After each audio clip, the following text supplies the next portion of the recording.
I haven't did any updates in regards to my standing with my eviction and my personal situation and my eviction situation, my agoraphobia, and the mental health resources. It's all been pretty grim, to say the least.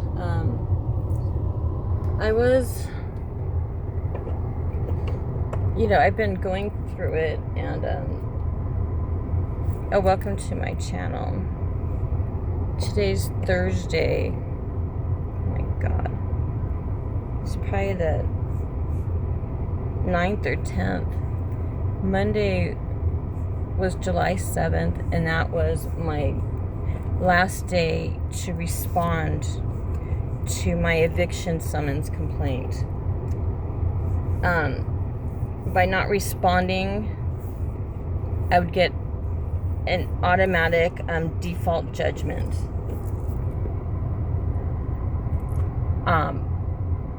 I wasn't ready on Monday, but I had everything handwritten out. I was going to do a motion to quash, but obviously it's more difficult than my capabilities. But I got a lot of it done. But it was all handwritten out, and it has to be typed. And any mistakes could lead to a default judgment. But at the court, I'm at the bar. Right now, I'm at the Barstow Court office, or the Barstow Court, in attempts to file my my answer. But my eviction's not like a standard eviction. Like, there's no landlord-tenant relationship. It's not like a eviction. I didn't pay rent, like a standard eviction. But the people, the plaintiff, they fill out the forms like it was, and it's really strange. So I'm curious to see how it all pans out, because there was a lot of indiscrepancies. But I'm not a lawyer. I'm not a judge. I'm just me. And all the research and everything I've learned up till now, I have been learning about the court process, eviction, and just what everything means. God, nonstop. It's my ADHD. It's once you get on a subject, you just dive into it, and it becomes like it becomes a cool obsession. And then I gain a lot of knowledge, but then with all the trauma, it's hard to retain all that new information. Like, I have my what's that called when you can remember things by processing, or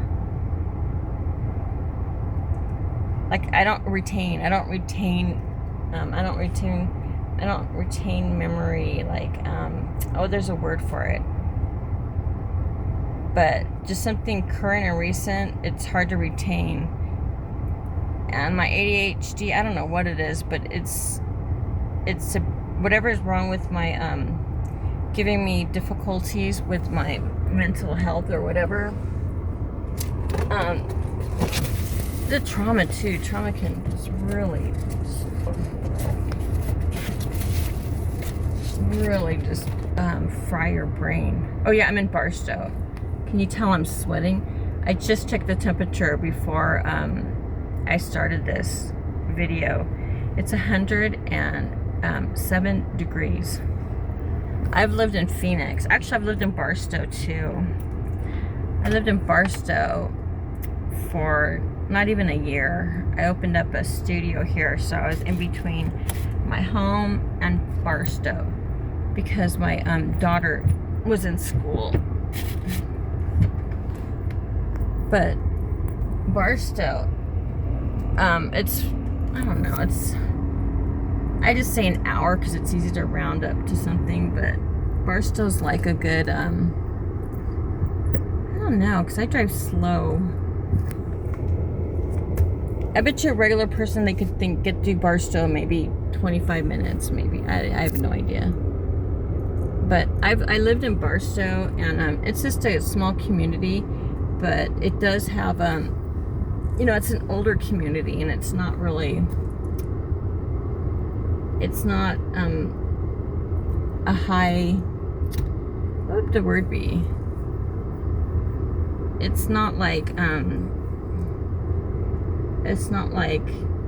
Laguna Niguel, if that makes any difference. But it has that small town vibe. Oh wow, that's cool. It does. I'm right outside of the sheriff's office, so I don't know if recording's even legal. But the people here were more helpful.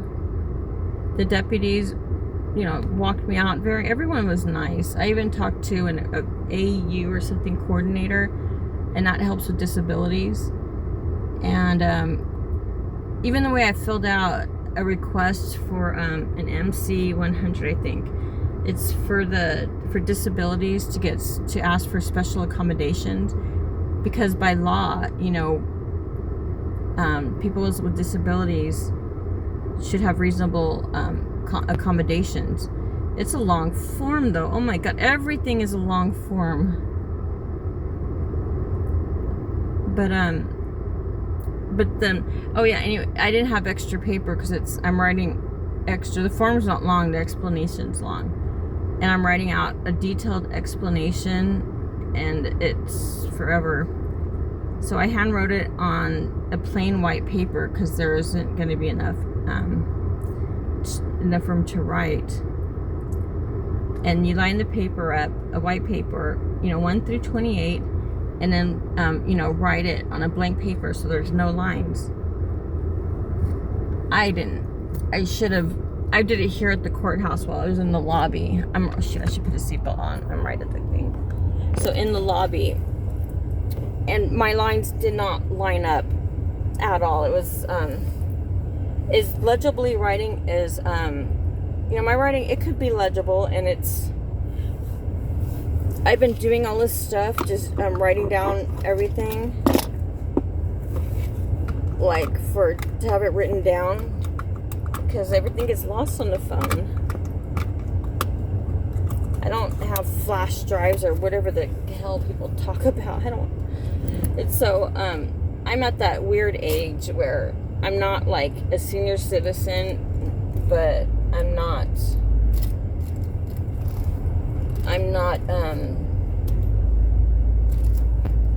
young. So the computers, navigating computers, websites, even emails, oh my god, it's so daunting.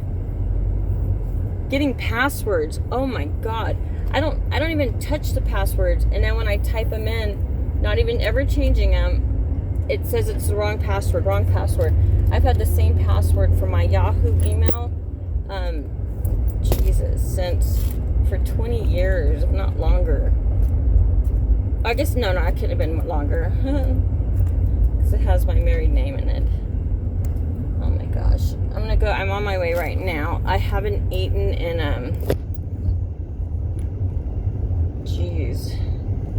it's like, what's that? I haven't eaten, I don't drink anything, I take horrible care of myself. Last night, I didn't sleep, and it's horrible. Like when everything happens like this, you don't sleep in. Oh, good, this is the post office. Okay. I didn't sleep, but I I spent all night just, I don't know, I guess feeling sorry for myself, just coming undone. I did manage to take my dog out for his run, and but lost him in the process and came home. I didn't go to bed till the sun came down. Then I have insomnia too, but through pure exhaustion and a little bit of puff, I was able to knock out. And I thought, okay, maybe I'll just get to the courthouse at 8 in the morning. I didn't. I went to bed like around 5 in the morning. But when things happen like that, I don't even look at the time, because then that will stress me out. I'm a mess. Of certain things that I'm not going to be able to deal with, I avoid it. Like this 10-day to respond, I avoided it until I had to check on it, because I knew it was coming up. And every day, just that worrying and that, oh my God, spewing in it instead of just handling it. And then, oh my God, I just wanted to help. I need help, you know. The forms were due. I was supposed to file it on the 7th, which was this past Monday. Today's Thursday. I had it all written out. I ended up in the hospital. I just like had a nervous I just came undone. I thought, oh my God, I'm like, I don't know. It was scary, and I went to the hospital, and it was just like something to do with anxiety. No, something to do with, I forgot what they put, but it's complications, I guess, due to my agoraphobia. Agoraphobia is like, it's so misleading. It says that an inability to, I'm so sad being here. Just an inability to leave your home.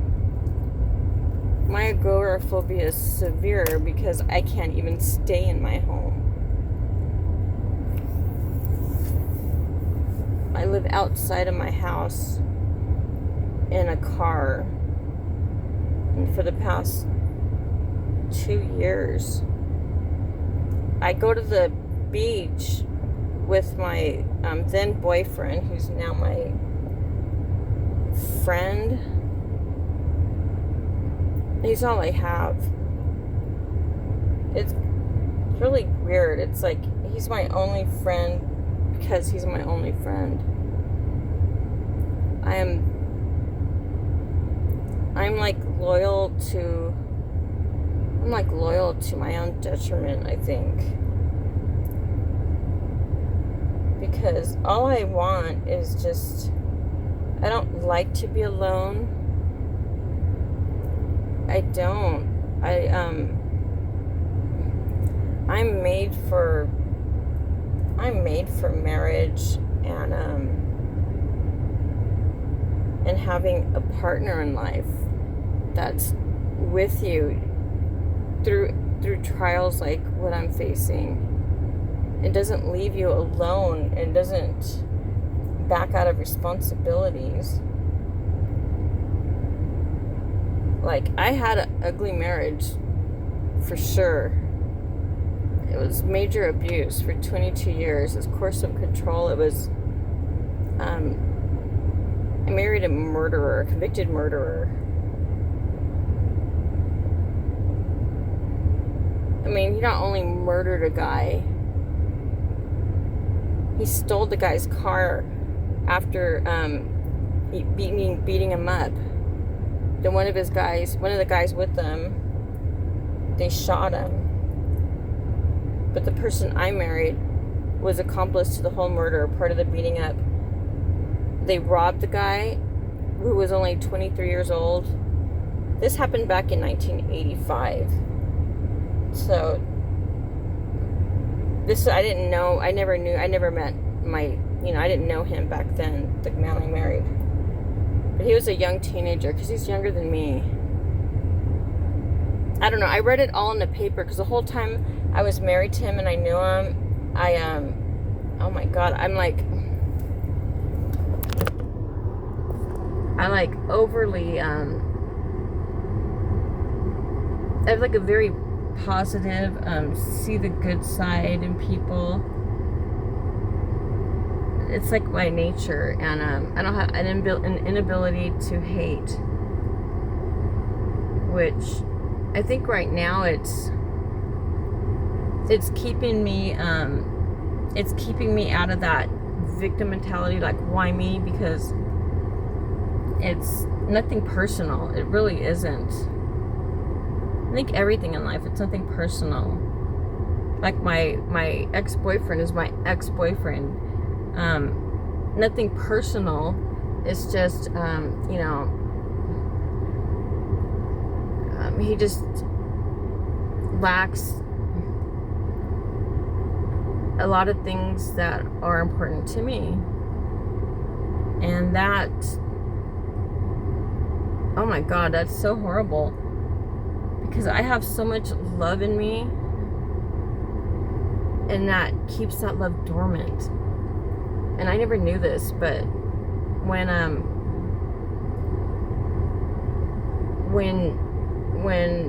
just say my needs, if my needs aren't fundamentally respected or met, or they were never even a thought or consideration, then that love, that purity, that goodness, it's dormant.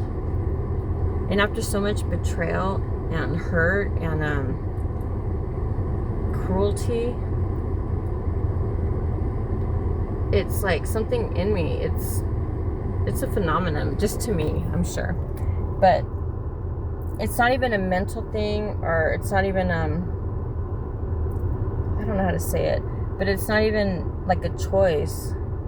My body repels him. It rejects him.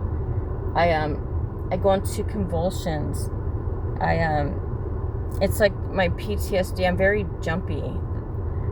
After, I've had years of abuse, married to a murderer. I'm just kidding.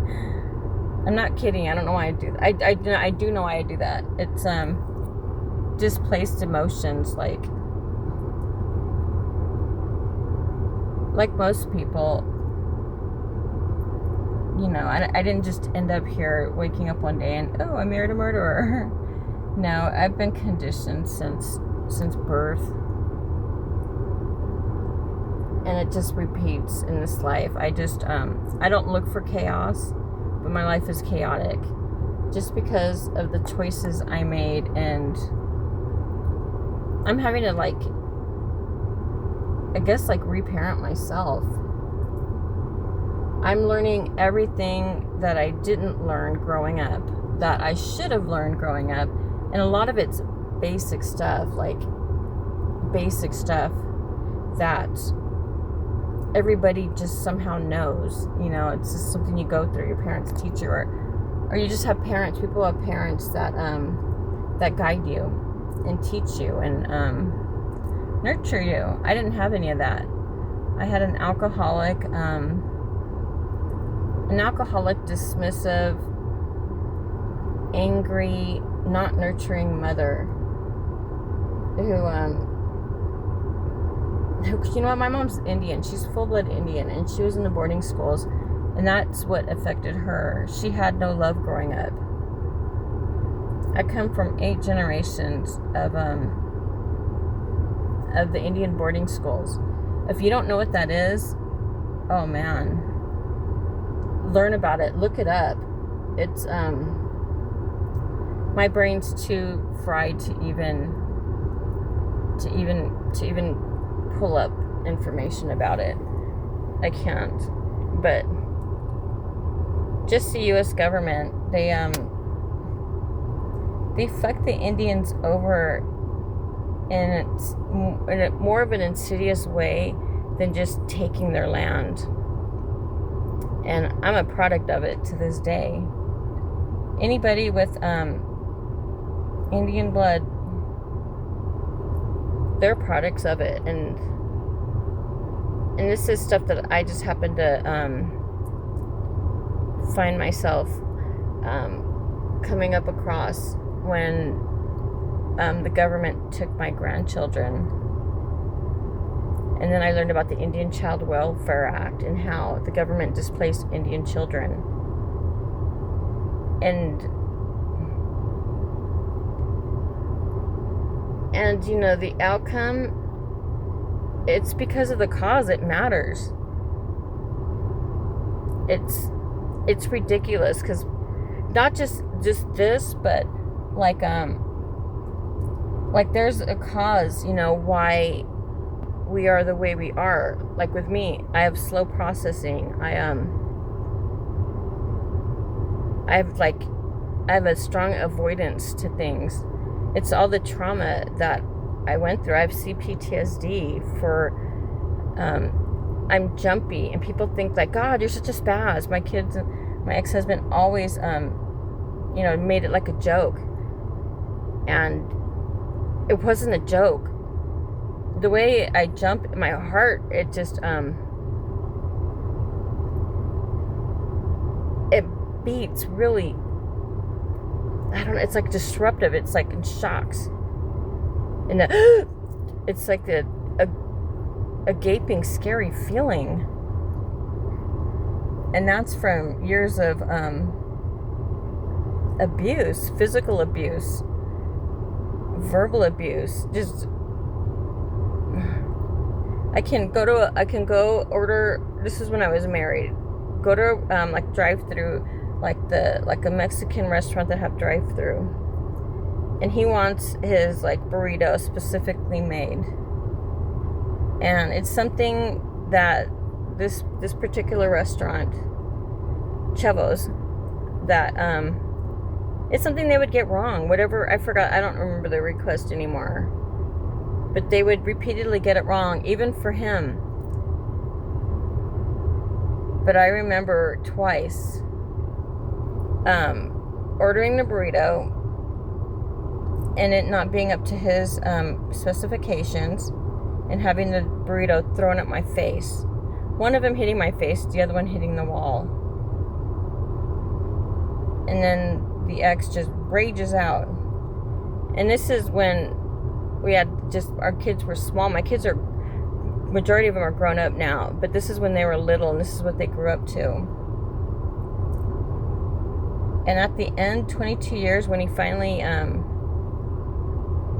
what finally got him out was he turned on my boys.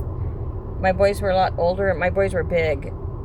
My Christian was 6'4", and this is the 2019.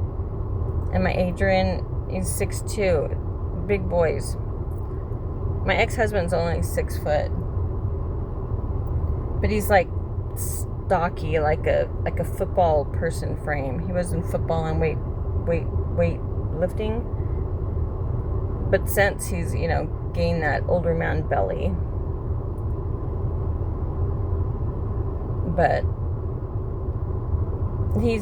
he's been known to be really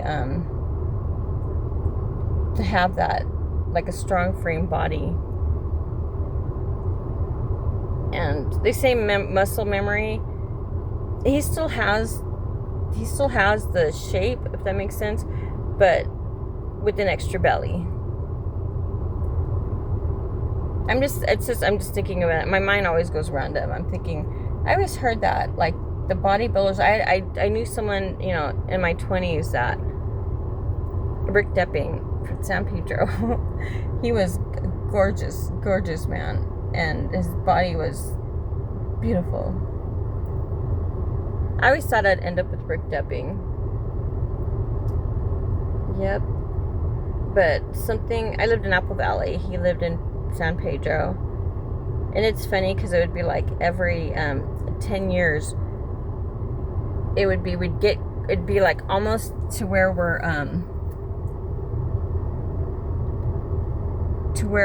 finally connecting. Like, We only went out, like, oh my God, maybe twice. But there was like a strong attraction, and he drove a ninja bike. And this was back in 1990. I was 20 years old. I wasn't yet 21. Oh, Rick Deppin, he's a happy thought. I've never had, well, actually I had one. Like where someone actually loved me and cared for me. Because I don't have a long history of that. But like Rick Deppin, the one I had long history. Rick Deppin was a long history, but never, I guess like crushing. And with the distance, and I didn't speak up. Like I didn't have a car, and I was embarrassed of that. I acted like I had a car and that I can come up and meet, but I didn't. I just wishful thinking that I would somehow get a car and do it and go out there. And I was always embarrassed to, admit things like that in my life. I grew up with an alcoholic mom, so I was not forthcoming with a lot of things in my life. And I guess it's something just to learn, whatever. I remember one time Rick Deppin, he planned this beautiful date, because we did go on one good date, and that was just a restaurant, but I was 21, and it was a double date, his brother and then my friend who was dating his brother. And they went to like a bar, but I was 20, and I was never had been in clubs or bars. I was so paranoid and scared to death, so it prevented us from going to that place, the bar. But oh my God, riding on that ninja bike, and Rick was yoked. Oh my God, it was just gorgeous. He was a Hawaiian, maybe a Hawaiian American. Woo, he was pretty. But and I think that intimidated me. I was also pretty and stuff back then. But I'm just saying, so he had a genuine attraction, but my self-esteem probably was, I don't know really what my self-esteem is. I've always liked and valued, who I am and what I look like and style and everything. And you know what? I even gained a lot of weight, and I didn't even know I was heavy. When I was heavy, my doctor said I'm morbidly obese or something like that. I'm like, what? But the doctor even told me that when I wasn't even appearing heavy. Maybe I was like 140, I think. I don't know. I have ADHD, so my stories are all over the place. But with the obese one, I was working in a doctor's office for an endocrinologist, and I came back in shock. I'm telling the girls I work with, like, my doctor says that I'm obese or borderline obese, and I didn't. I'm 5'7", so I was just average weight.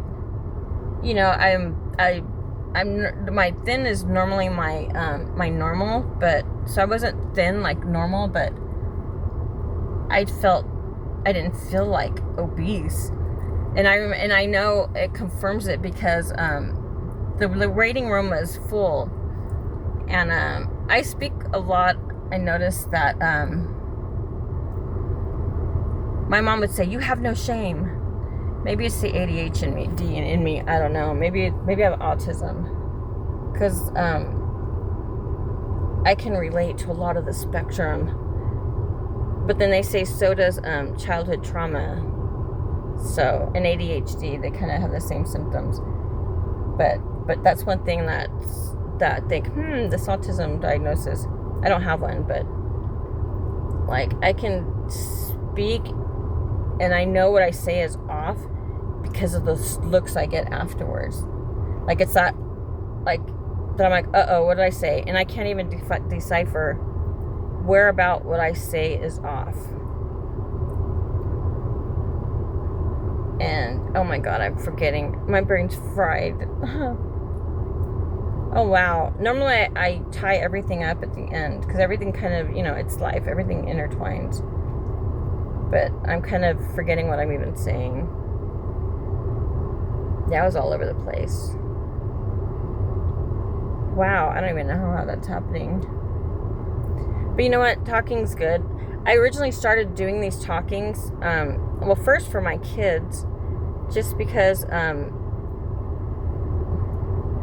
it's like they've become so absent in my life. And I'm very sensitive. I'm a highly sensitive person, and I don't speak up for myself. I take everything internally,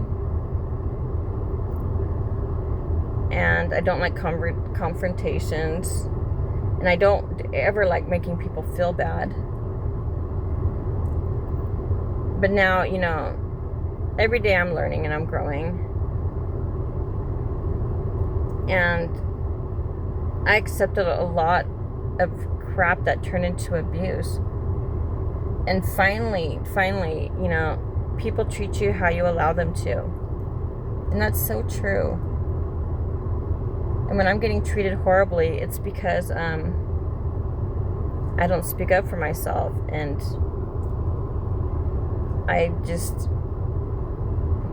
will put myself in the worst possible predicaments just to accommodate someone else.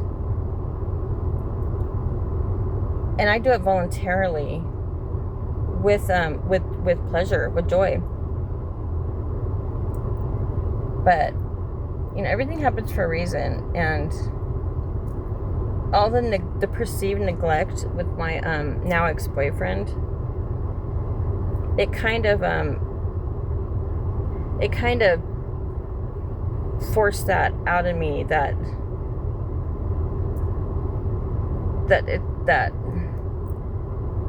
neglecting me is not acceptable. In fact, it's like it feels like an attack, and it's constant, it's ongoing, to where he's my only friend.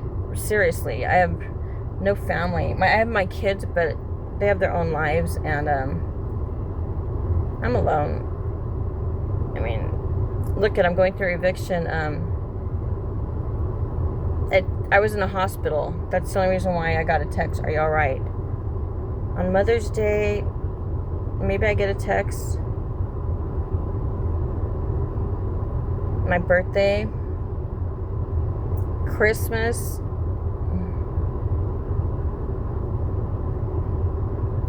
every day I'm alone. And I get it. I'm probably, not fun to be around. And I purposely don't, when I'm going through a crisis or my mental health is like really depleted, I don't like to include anybody. I mean, I'm no good to anybody, and I could feel my energies down. And I'm a very, highly sensitive on all levels of emotion. So when I'm feeling something, I'm really deeply feeling it. So, it could be a good thing. I'm the one, I get overjoyed, and I find amazement and wonder in the most, to me, I would say the most specialist of things. But what's not the norm. I love rocks. I love talking to the birds. I love wires and all the possibilities, everything you can make with the wire. Or I have a Tinkerbell mind, I believe. Guys will call it a MacGyver. I'm a MacGyver.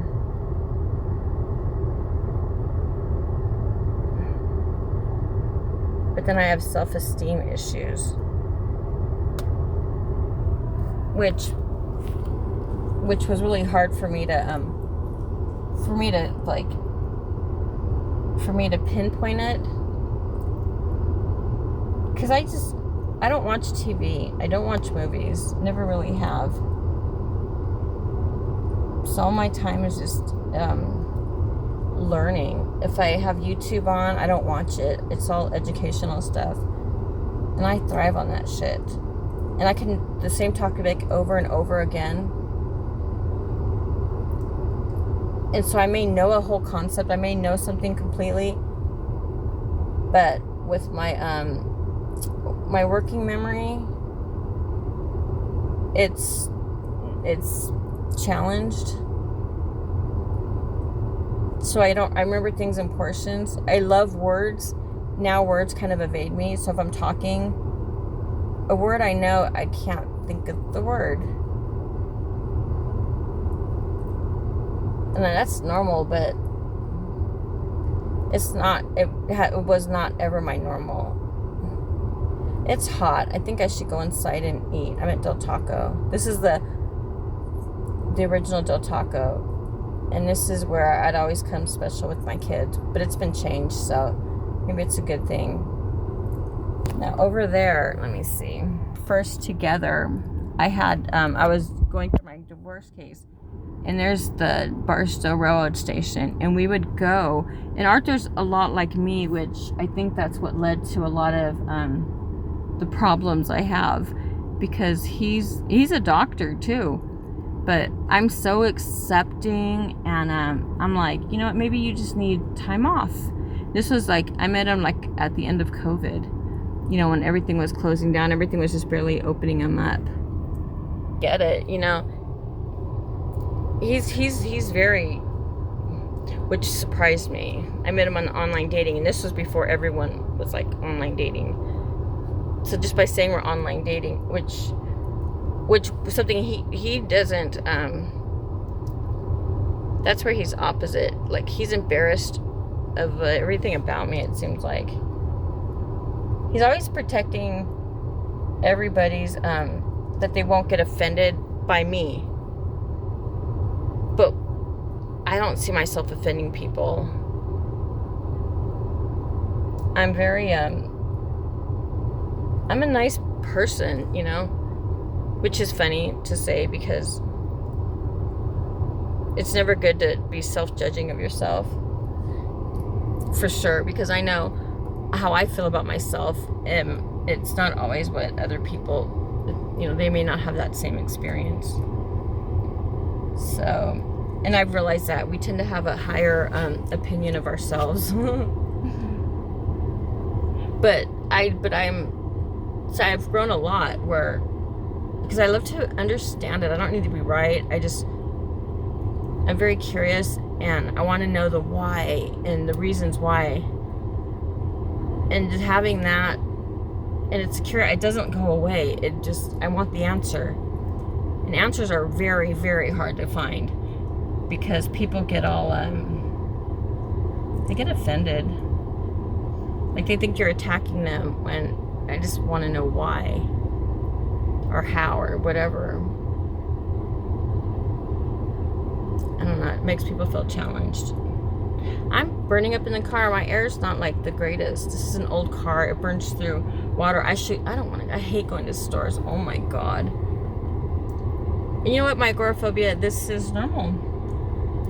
No matter what, wherever I go, I don't transition well.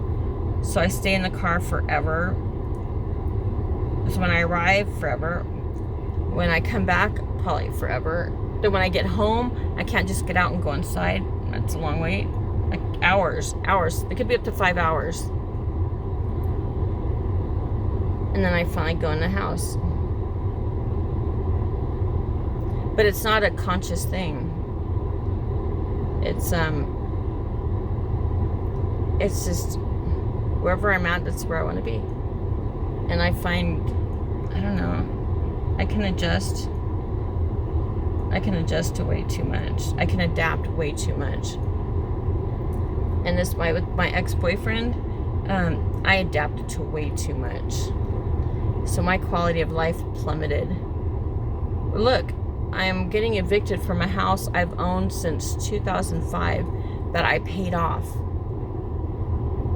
And I I'm getting evicted. And my ex-boyfriend lived with me for the majority of the time. Up until recently. Even when we were broken up, he was still there. And didn't contribute to the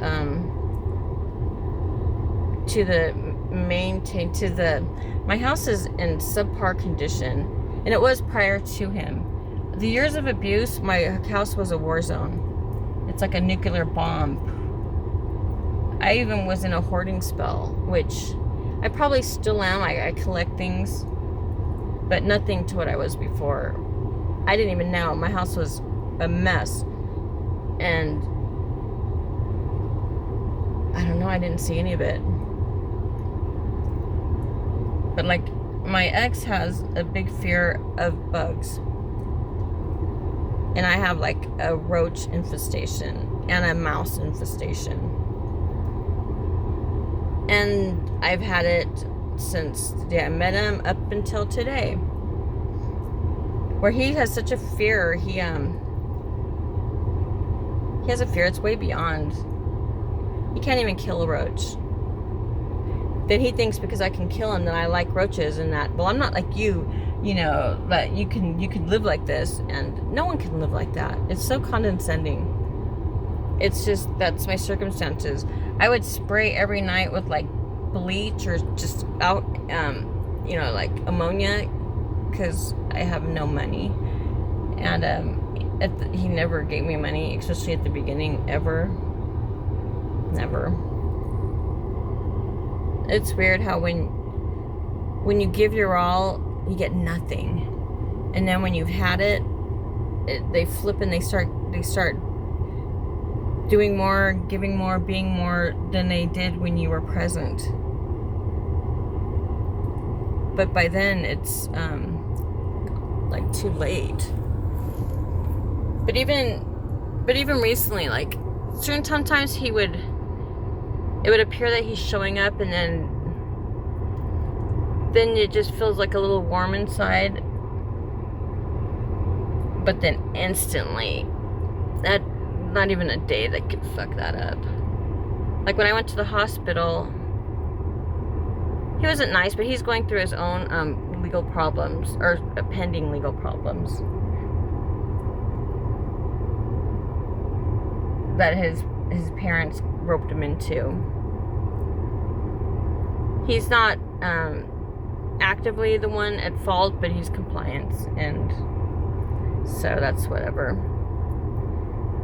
But that was the day my default judgment, or I had to respond, was on Monday when I went to the hospital. Then I had a panic attack because it was overwhelming. Then I had a friend, like a newly friend, who I thought was perfect because she actually heard him listen to me, where my ex never did. He'd always put down everything I did. He put me down, but he's like the nicest guy and a friend to the world. Just a horrible boyfriend who, in 5 years or however long it's been, at the end of 2020, I have never felt that he loved me. And affection was everything that I need to feel loved and cared for. No, I did not get. And in fact, it made me feel like ugly and unattractive. And it's like, I can get, oops, the parking's weird. I can get, like,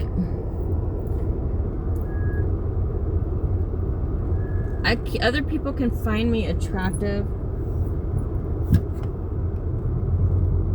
but not the person that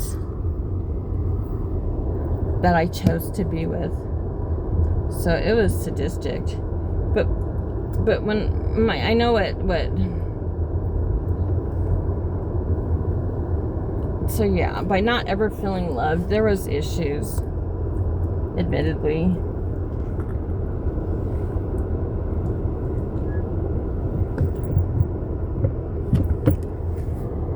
And that happened when my son passed away. And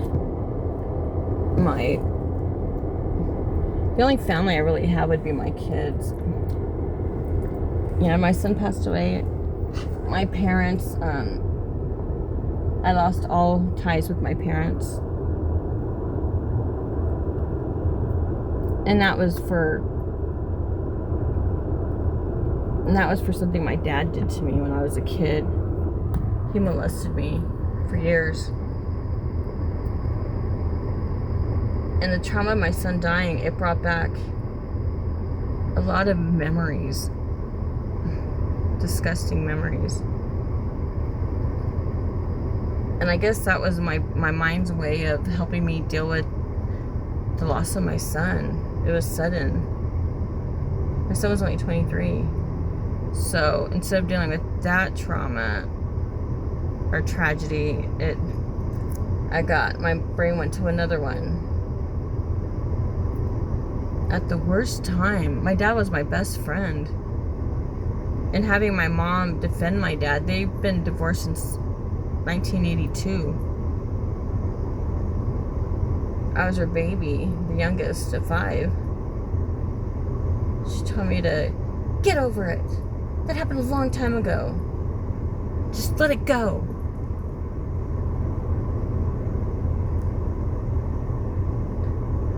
She wasn't surprised. My mom grew up with so much abuse. I think abuse was just normal to her. The boarding school, my mom does not talk about it. I don't think any elders really talk about it. They're more stoic.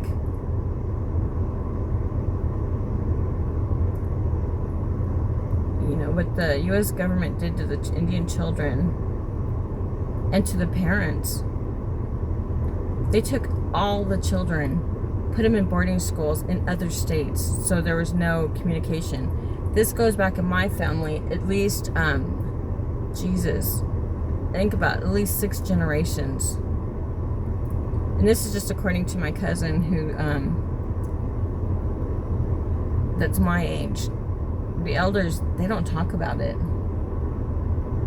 I remember once, my mom, within the past 10 years, my mom were driving and she goes, oh, there's your grandpa. And I'm like, I have a grandpa? What? She goes, yeah, I guess, the Apaches back then, he, heard my mom's dad had 3 wives. So I guess it's like the Mormons. I don't really know. My mom doesn't explain anything. So all my aunts, well, anyway, either, I don't know, I think a lot of, the Filipinos are like this, where they call everyone, I think they call auntie.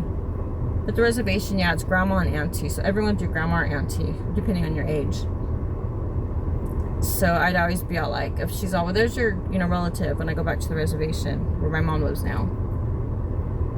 Not that I go back recently, but when I did, I used to go like 2-3 times a year since a teenager.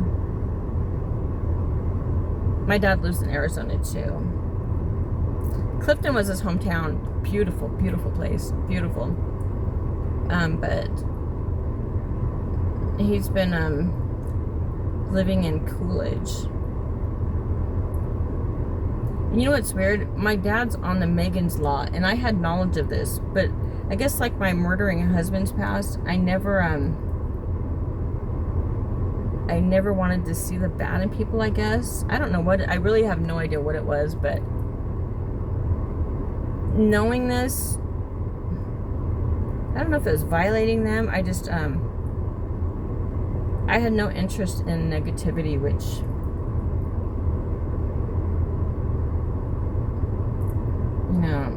life, it sucks. It's sometimes, the things you don't know will fuck you. That's my life story. But like now, I'm still the same. I don't watch news. I don't know anything that's going on. So if there's a war, I don't know it. Because I'm very empathic and highly sensitive. So if I watch stuff in distress, it stays with me. And like if someone I love, like my kids, if they're arguing with this boyfriend or girlfriend and they're heartbroken, oh my God, I feel it doubly than they feel it. And when they're fine, which always they're fine faster than me, I'm still broken up over it. I remember for 2 weeks I couldn't sleep because my son and his girlfriend broke up. And every time I closed my eyes, I just had images of her committing suicide. And I was so traumatized by that. So that probably makes me a little distant. I really don't know. Avoidant? I don't know. I get overwhelmed. So this court case is really fucking me up. And the fact that it's not surprising. God, for the longest I had no expectations but on my ex-boyfriend. But he comes around every weekend. But he's not doing anything different than what he always did. Whenever I needed him most. Because my life has been in crisis mode forever. It's ridiculous. One thing after another.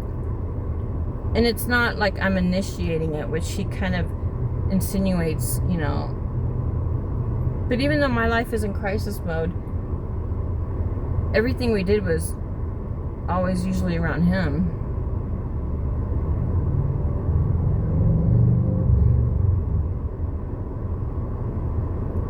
Only because of my ability to speak up or even know what I want. Like, it doesn't come easy to me, like decisions. Like, for instance, menus. If it's a lot, oh my God. I have to look at everything on the menu to make a decision, even though I always order the same thing no matter where I'm at.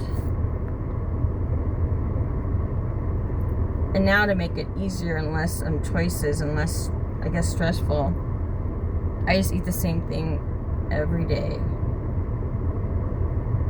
Like I'm at Del Taco, I'll look at the whole menu and I'll still get the bean and cheese burrito, green, and a Del Taco. And stuff will look good, and I'll actually, I do attempt something new that looks good. It's never, I don't like it. And I want what I regularly get, but I didn't get it. So then it confirms that it's bad to try new things.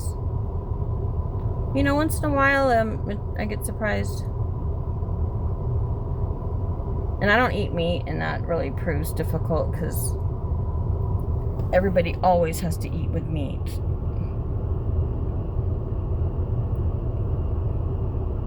And I don't like to go to stores, so having fresh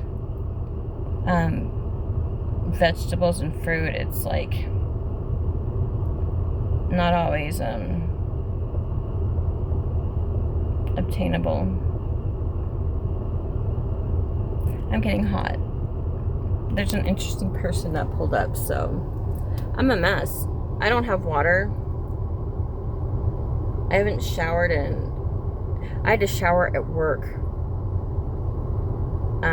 Kind of bad to admit. But I have a good relationship with the family, I guess. I actually was after work. I brought aloe vera and I planted it all in the front yard and I put rocks on it, and it's very hot. Not as hot as Barstow, but it's very hot where I live in Apple Valley. And then I got ant bites on me. So I went in the bathroom and I went in the shower just to rinse off because there's a shower, like a head comes off. And I started getting off my legs. And I was so hot. Oh my God, my head's always burning out, so I have to pour water on my head. But then one thing led to another, and I'm in a full shower naked in somebody's, not stranger, but kind of a stranger, in their shower. But then that's the last shower I had. And I used baby wipes, but I don't know. I can still feel I'm not clean. Well, like right now, I brought my shampoo and conditioner. So if I can find access to a faucet, because I have no water at home, I'm going to wash my hair. And I brought my buckets to fill up because my dog is out of water, or it's going very low. Okay, so I'm going to go in there. Barstow has been good to me today in regards to the people. And that says a lot, because I swear to God, bitches be ugly. Bitches be hating on me. And it's so shocking because I'm going through hell. And it just feels so cruel.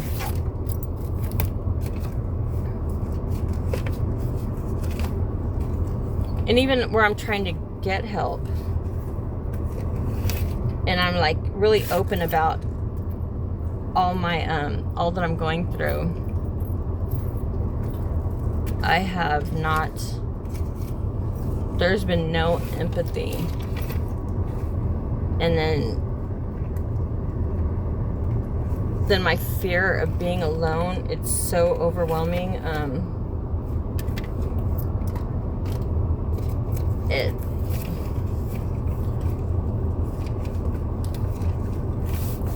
I'm like, it's exacerbating because I'm like being more alone.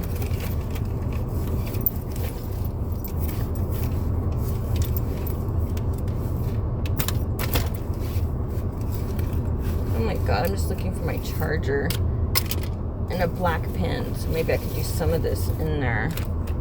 Or not. It's just so freaking hot. My car overheats, so I know I'm gonna have to be I gotta get the antifreeze, and I hate stores. Normally I'd be stressing about it, but I just need my damn charger. Damn it. What the fuck is my charger? This is so stupid. Oh my God. And I can't even put this down. My phone's gonna melt if it hits the sun. I'm so dirty. I hate this. God dang it, I have my charger.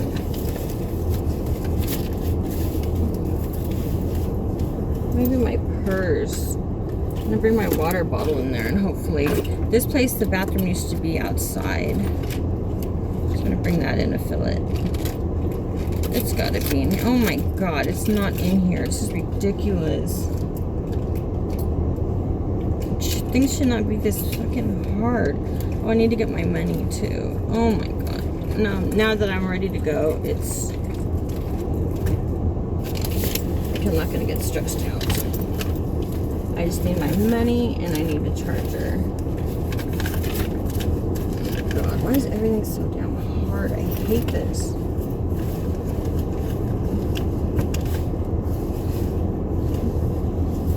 Oh my God, where the fuck is it? God, this has one zipper. I can't even find the zipper.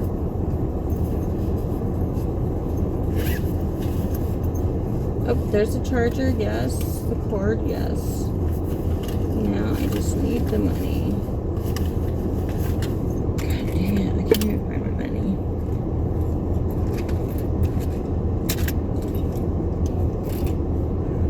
Dang, I would have thought I would have got my money a long time ago.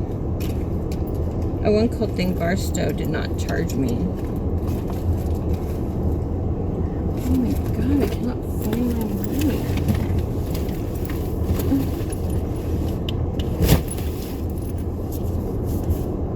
Oh my God, it's so hot.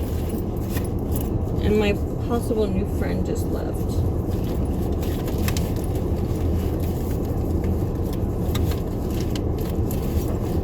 I'm wanting so desperately to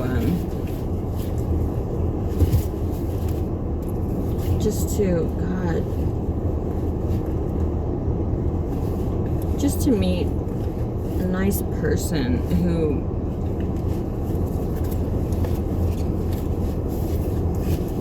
accepts me, doesn't make me feel so fatally flawed.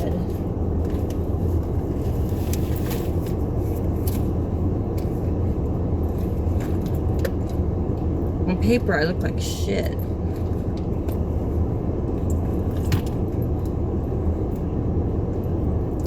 But the people who've abused me the worst are the ones who continue to make my life miserable, like my dad. He's the cause of this eviction, of me losing my house. My house with 3 generations. Because I dared,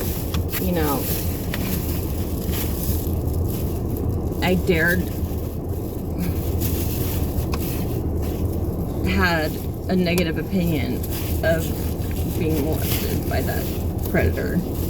My dad's on the Megan's Law.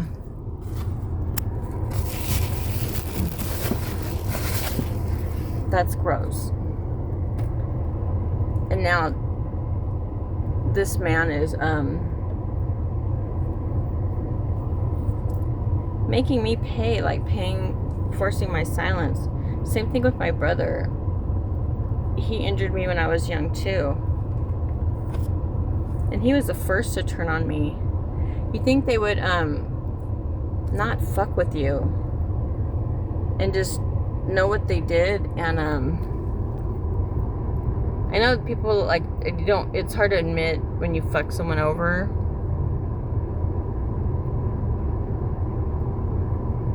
So you'd think they would just let it go. If the other person's not bringing it up, then okay, they don't have to think about it. But those are my worst abusers. Same thing like with my ex.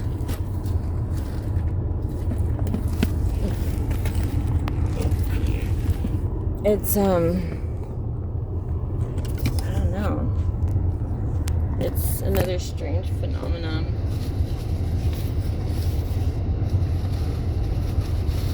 But like I said, I am growing and learning, and a little more every day. And fuck, I made it here to the court. And this is when I was about to say everybody. I only had 2 people supposedly helping me. And then when I really thought about it, nothing so far. But I don't want to say this permanently, but here I'm afraid of losing their valuable help. But really a lot of talk and a lot of put down and a lot of discouraging, not showing up at all, doing the big talk though and making it seem like, they're doing all this stuff and even taking credit like they're doing this stuff, but really nothing.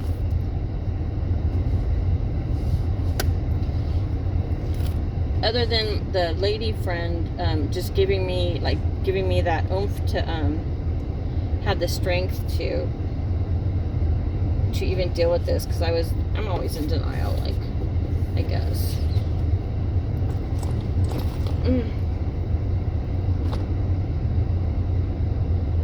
And just having my ex, God, just fucking me over again. He dropped me off at a hospital. He couldn't even go with me. And I'm having a major anxiety attack, like a emotional meltdown on top of it. Drops me off, doesn't even wait until I get inside, and then is an hour and a half late in picking me up. And it was nighttime, and it was weird because it's so damn hot, but it was freezing.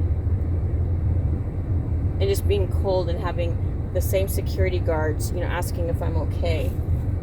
And I found a trash bag that I'd covering me because I was dressed in summer attire. And that asshole, an hour and a half, he was at my house, which is 5 miles away or 5 minutes away.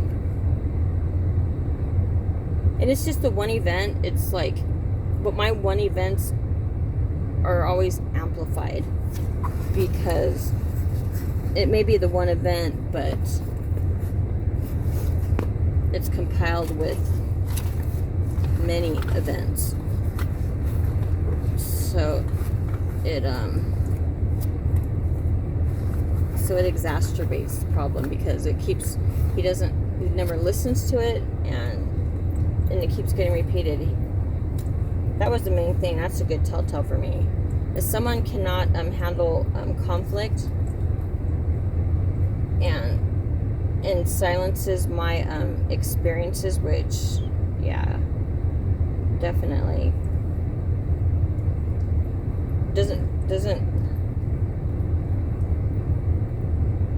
doesn't even understand. I could be crying from something he did, and he never changed, never cared, never listened, never wanted to hear, and was a repeat offender. I'm going to see if I can do this in Del Taco. Who knows if it's an empty place, but if there's people in there now. But I am so filthy dirty. This isn't the ideal place, so it may not happen, but I'll take the bag just in case, because I feel disgusting. Literally, my hair has not been brushed. I've been wallowing in tears and stress. And I have nobody. I have no friends. But I keep trying. I'm always trying. Support groups. I put posts in Facebook, like, asking for, what does someone do? Where to go to if your life's in a crisis? So I get a lot of people responding, but none of it stuck. A lot of it's just people similar to me, but not ever connecting. And I thought I made a good friend, or I made a new friend, a possible friend, but she turned really weird on me. And it was weird. I get so excited when it gets closer to like meeting someone and doing something, actually something. It happens a lot with guys, but women, might have been a first. Oh my god, I'm all like dry lip. I'm so gross. It's so hot. I'm so stinky. Yuck. I wish I had little bags to put my shampoo in. Oh my gosh. Because these wipes are not working. I'm so dirty. And this heat doesn't help. Maybe I can get some. I have to have this done by tomorrow morning at 8, or I'll be in default and I'll lose my house.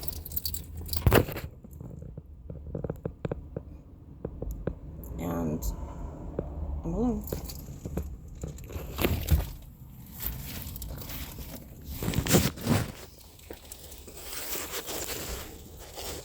Like always, whenever I truly need help. Shoot, I was in a 5150 hold.